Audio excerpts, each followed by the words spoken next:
defense. So does this defense work well spread-wise? Because he hasn't been in the Big 12 since 10 years ago. That's correct. Yeah, I think there's a lot of good elements to it, because you can see that spread offense is not just in the Big 12 anymore. It's kind of permeating throughout college football and even the NFL level.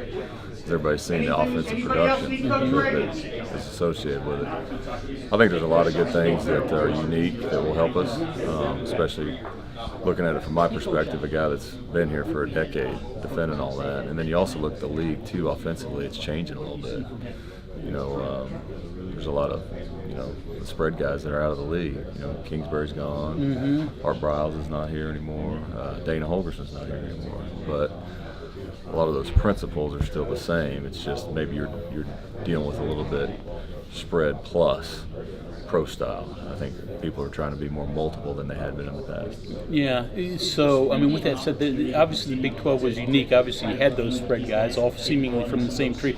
But then Kansas State or Texas, all of a sudden you get some power teams that like to come at you. Is that the challenge that you got to defend both? It is a challenge, yeah, because your defense generally gets built to defend a certain type of scheme when that's all you see every week. And now with the shift, that used to be the tough thing about a bowl game. You play something every week during the Big 12, and then you had to shift during the bowl week or the bowl month to prepare for a pro-style team or something different. But now you're kind of having to do that week in and week out within the league.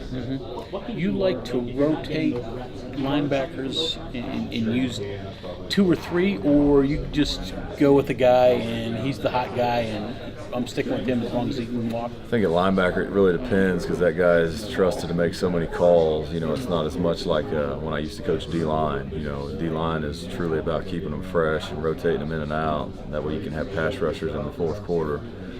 Linebacker, I think it is important to be fresh, but it's more important that you have the right field general out there to make those calls. And in my experience, there's only a few guys that have had the knowledge base to do that. Hopefully you have more than that, but that's not been the case very often with me where I've been. So would the Bandit be a little different, though? I think the Bandit is a little bit different. Not a ton, but a little bit different. He still is making some calls and whatnot, but he is more of a pass rusher, so it's important to keep him fresh.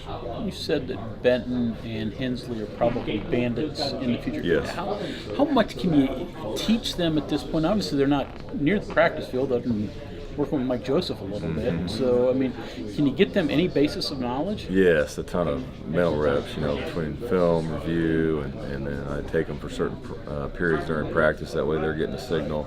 They're telling me what the Bandit's supposed to be doing on that play.